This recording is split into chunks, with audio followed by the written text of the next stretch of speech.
weather prophets had proved very accurate. The bombing of Berlin was done under pretty well ideal conditions.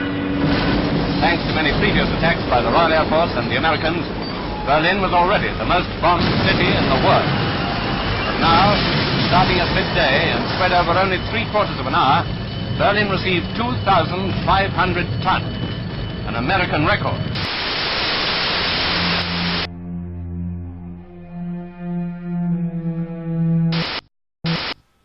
In 1928, a group of modernist architects and intellectuals gathered under the title of CM, the International Congress of Modern Architecture, to discuss and develop principles through which architecture and urban planning could create a better world.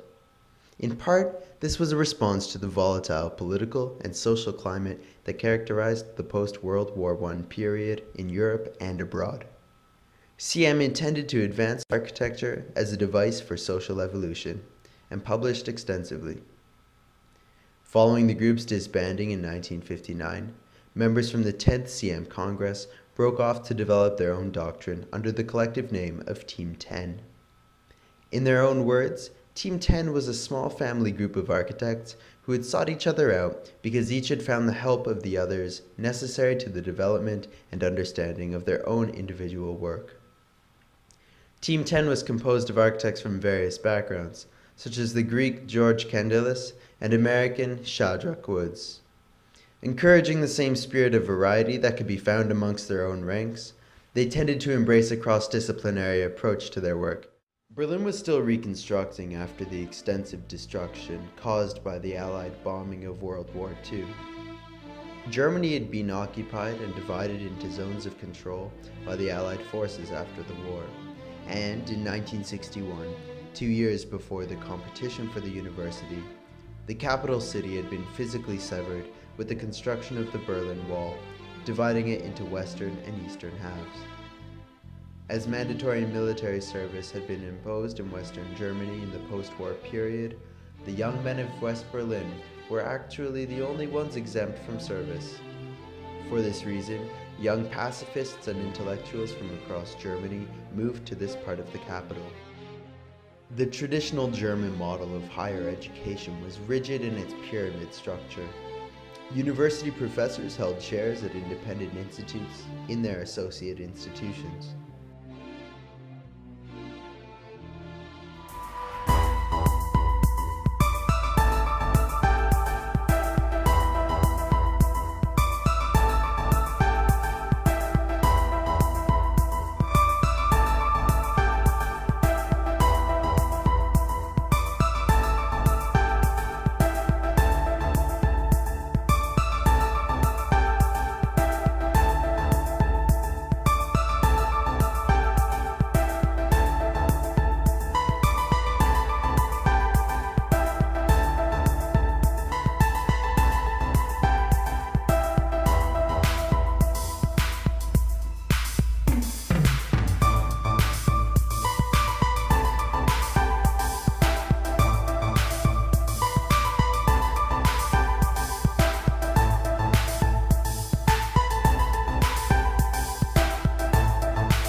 As subordinates, assistant professors would sacrifice independent research and work under the command of the institute chair. Students were firmly fixed at the bottom of this order and had no say in university policy. The Free Universities supported a different model in which equality was favored and ideas could be exchanged freely.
1973, construction on the Free University of Berlin building by Candelis, Josek and Woods was completed. In the 10-year period between ending of construction and completion of the competition, the building design had developed and changed and had become smaller in scale. And in 2006, Norman Foster's library edition inserted itself into the grid of Candelis, Josek and Woods. If we accept that the university is an exchange of general and special information, the rate of information transfer can be seen as a measure of an institution's success. Therefore, the method in which a school is able to induce information transfer between its users is critical.